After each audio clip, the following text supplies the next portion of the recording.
Eu fiquei pensando nas fotos do telescópio James Webb, que todos aqui viram as fotos extraordinárias, dando conta que o universo é muito mais do que antes se imaginava. E as fotos são belíssimas, chamam até de nebulosas. Algumas dessas chamemos de galáxias. Gênesis 1:1, no princípio criou Deus os céus, o universo e a terra. Não dá para compreender. Como também não dá para compreender Deus colocar exatamente aqui no nosso planetinha, minúsculo, comparado à vastidão do universo em sua dimensão, o ser humano. Mas por amor, Ele criou, Ele disse, façamos o homem. E o homem falhou nesse propósito de pureza e santidade tão cantado aqui pelo coro Novo Canto agora há pouco, mas Deus também providenciou e enviou o seu Filho Jesus Cristo.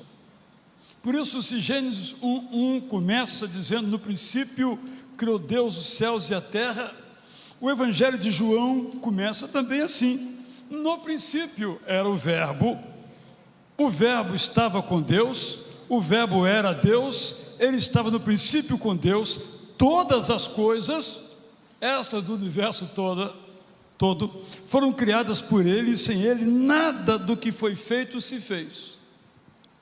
O evangelista continua e começa a contar algumas histórias de Jesus passadas aqui conosco. Uma delas está no capítulo 21 desse mesmo evangelho que li o princípio 1:1. No capítulo 21 há uma história que eu quero ler para os irmãos, bastante conhecida, mas que vale a pena. Se você tem uma Bíblia, está aí a foto do universo. É só uma, não é, que eu selecionei aqui, e a nossa equipe de comunicação já colocou. Cada pontinho daquilo dali é uma galáxia. Não dá para imaginar. Será que isso não é montagem? Não? Será que isso é verdade? O pior que é verdade, é uma foto real, enviada em tempo real. Alguns têm bilhões de anos. Mas nós não ouvimos Jesus dizer que o Pai trabalha até agora.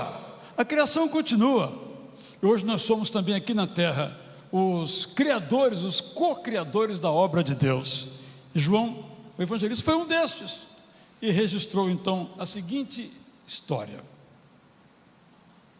Depois disso, isto é, depois Jesus apareceu aos discípulos, ressuscitado, Jesus se manifestou outra vez aos discípulos junto ao mar de Tiberíades, ou da Galileia.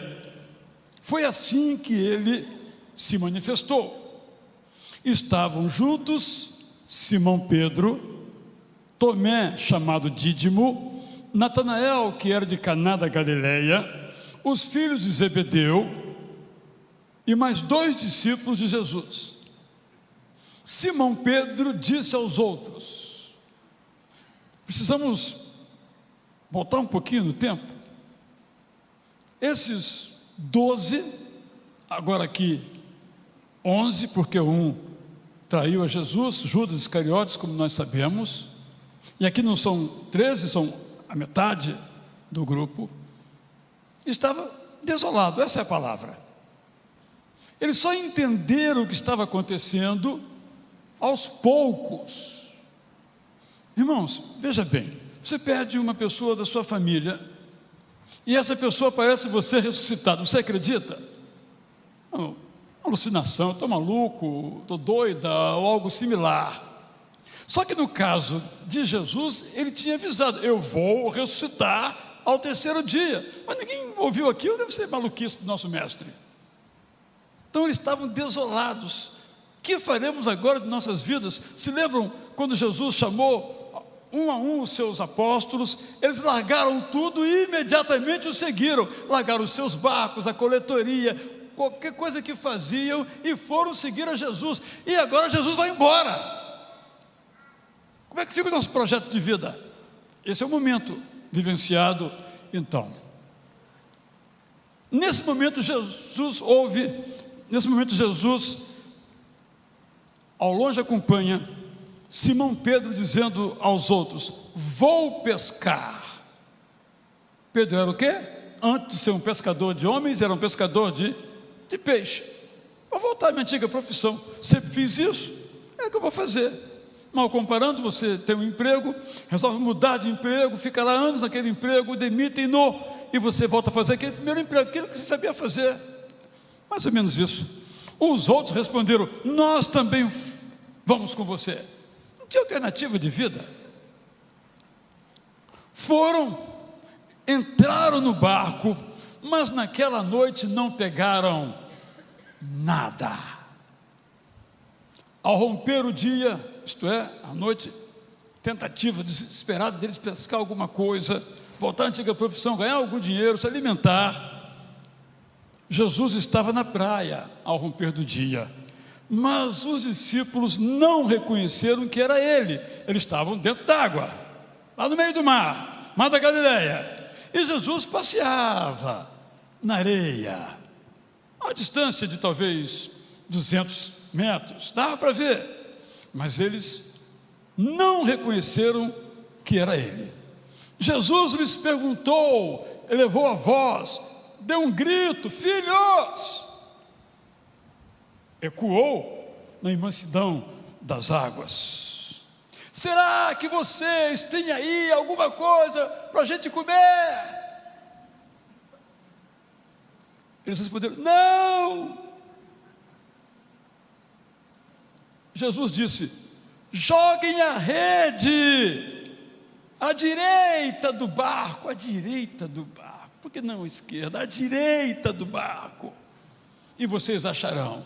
Isto é ordem precisa, não é coisa vaga, precisa, à direita do barco. Assim fizeram, e já não podiam mais puxar a rede, tão grande era a quantidade de peixes. E o discípulo a quem Jesus amava, isto é, João, autor do Evangelho, disse a Pedro: é o Senhor. Como dizer, é Jesus, é o nosso mestre, é o nosso Senhor, é o nosso Salvador. Eu imagino a emoção dele, as lágrimas dele, ele dizendo: como é que nós fomos tão estúpidos que não reconhecemos que era ele na praia, nos mandando pescar, olha o que nós pescamos. Simão Pedro, ouvindo que era o Senhor, cingiu-se com a sua túnica, porque tinha tirado a roupa. Eram duas roupas que as pessoas usavam, digamos, short e o calção, uma cueca samba canção, e em cima uma túnica. Eles entendiam que quem não estava de túnica estava nu, então ele foi com a roupa que ele estava,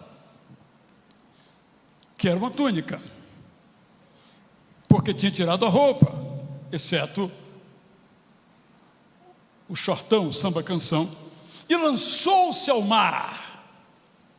Os outros discípulos vieram no barquinho puxando a rede, estavam perto da margem pescando, porque estavam somente a 90 metros da margem. O texto informa com precisão. Ao saltarem em terra, viram ali umas brasas com peixe por cima, e também havia pão. Jesus lhe disse: tragam alguns dos peixes que vocês acabaram de pegar, para se juntar. O café da manhã era só de Jesus, não dava para os outros, mas eles tinham pescado, então tragam também, vamos juntar aqui o meu com o seu. Não estranhe que no café da manhã tenha peixe, até hoje é assim em Israel, café da manhã tem peixe. Simão Pedro entrou no barco e arrastou a rede para a terra. A rede estava cheia, com 153 grandes peixes. Pastor José Maurício, Por que esse número? 153? Contaram, porque eles ficaram, vamos ver quanto é que tem? Nós hoje pesaríamos, põe na balança aqui, vamos pesar, não é? Nossa medida é outra, mas eles não tinham esse recurso ali, era o volume, você quer 1, 2, 3, quando você vai comprar alguns já fizeram isso aqui, comprar um peixe quando está chegando o pescador, ele pega a mão, enche assim, toma, não tem peso, é 3, é 4, é uma quantidade, era assim, naquela época eles contaram os peixes.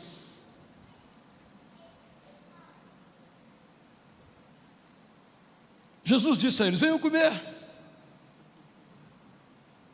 Nenhum dos discípulos ousava perguntar: quem é você? Porque eles sabiam que era o Senhor Jesus. Quer dizer, sabiam, mas será que é mesmo? Porque lembram-se, o corpo de Jesus ressuscitado tinha semelhanças com o corpo anterior e diferenças no seu corpo ressuscitado, como o nosso no céu.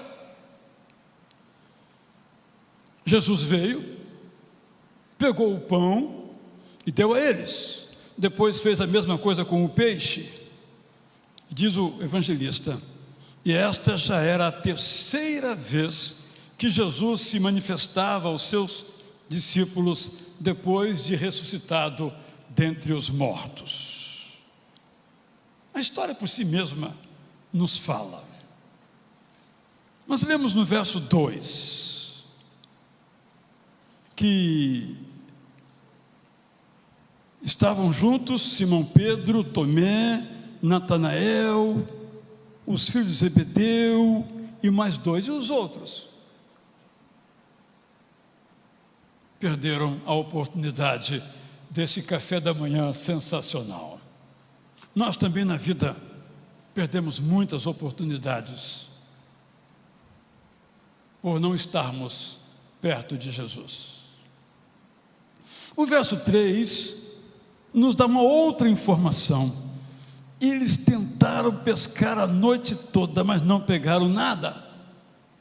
Isso nos lembra que na vida muitas vezes tentamos e nem sempre conseguimos. Faz parte da nossa experiência. Tentar é uma obrigação. Conseguir pode ser, mas só consegue quem tenta. Famoso ditado: quem não arrisca, não petisca. Eles não ficaram esperando que o maná caísse, eles foram pescar. Mas ainda o verso 4 nos diz que eles não reconheceram que era Jesus. Este é o grande problema que nós enfrentamos. Os que estiveram aqui no culto em que nós ouvimos e enviamos o missionário Cleberson Bigarani, que já está dia 24 chegando à Itália, nossa missão em Milão, ele começou a contar a história dele. Ele tinha um bordão, quem não viu veja, muito inspirador. Todas as dificuldades, expulso de casa, o futebol que ele tentou, toda a história dele até chegar a esse momento da vida, ele diz: Deus estava trabalhando. Deus está trabalhando na sua vida. Qual é o nosso problema? Não estamos vendo. Só vamos ver depois. Era Deus trabalhando na minha vida, agora eu estou reconhecendo. Foi o caso aqui. Nós nem sempre vemos Deus em ação, mas o fato de nós não o virmos em ação não quer dizer que Ele não esteja em ação. Talvez esteja mais em ação do que se víssemos, porque se nós víssemos, talvez atrapalhássemos. Nós, ou eu, vocês não. O verso 10, verso 6 nos diz o seguinte: ele falou assim: olha, joguem a rede e vocês vão pegar os peixes que tanto buscam. Nós devemos jogar a rede se queremos pegar peixe. Não tem outro jeito. Pode ser rede, pode ser anzol, é só uma imagem aqui. E eles fizeram isso. Fico imaginando, Humberto, se eles disseram, mas espera aí, essa ordem é absurda. Ele é pescador, ele é carpinteiro, filho de carpinteiro, de pescaria, ele entende tanto quanto Israel. Nada. Não vamos fazer isso, não vamos jogar não. O que ele está falando é absurdo. Onde nós estamos aqui já não tem mais peixe. Peixe é mais lá no fundo. Nós estamos aqui no raso, 90 metros. Essa não, não passou pelo crivo da razão. Não passou pelo crivo da razão. Mas Deus disse, por meio de Jesus, joguem a rede. E o que eles fizeram? E quando Jesus diz, joga a rede, o que é que você faz? Não, isso não passa pelo crivo da razão, isso não faz sentido. E não pega, e não pesca. No verso 10, nós lemos assim: a rede não se rompeu. Era para se romper. Era para não dar certo. Era para a peixada toda voltar para a água. Porque eram 153 grandes peixes, peixões. Os melhores peixes do mar da Galileia estavam naquela rede ali. Era para arrebentar tudo e saiu voando. Peixe vivo voa, né? Mas Jesus não permitiu que a rede se rompesse, porque Jesus estava no controle daquela situação. Não há nenhum momento de nossa vida que Jesus perca o controle de nossa vida. Eu posso perder, toda hora eu perco, mas Jesus não perde. E se não é para a rede se romper, não vai se romper. A história continua, porque vamos aprendendo aqui sobre Jesus um pouco mais. Verso 12: sabiam que era o Senhor. Vocês sabem que todas as vezes que no Novo Testamento se fala Senhor, não é o Pai, é Jesus. É o título dele, Senhor, Kyrios em grego. Sabiam que eram o Senhor. Mas é bom que se aplica ao Pai, ao Filho e ao Espírito Santo. Deus é o nosso Senhor. E o Senhor estava com eles. Não lhes tinha dito um pouco antes, 40 e poucos dias antes, que sempre estariam com eles? Não tinham dito? Não tinha Jesus dito isso a eles? Está aqui a prova. Eles estavam fazendo uma coisa religiosa, eles estavam na sinagoga, eles estavam num templo, eles estavam onde? Trabalhando. Mas Jesus estava com eles. Jesus sempre está conosco. É isso que nos garante realizar, é isso que nos garante pescar.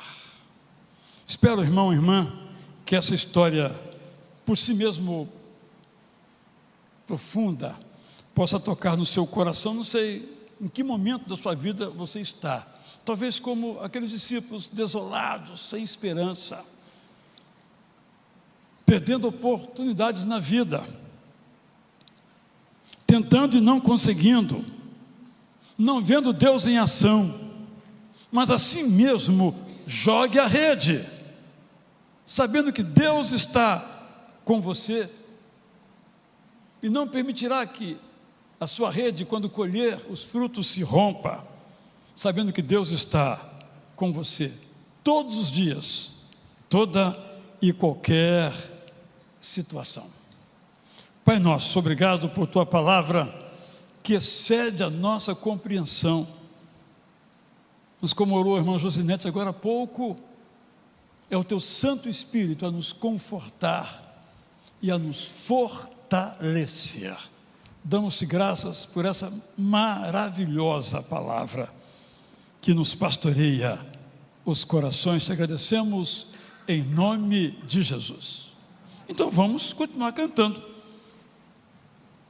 Esse autor mais recente, André Crouch, faz uma pergunta: como agradecer?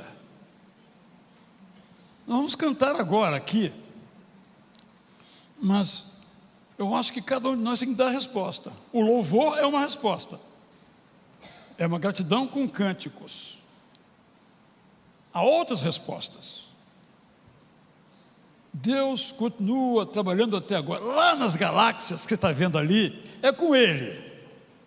Agora aqui na terra, Ele conta comigo, Ele conta com você. Vamos ficar em pé e responda: como é que você vai agradecer?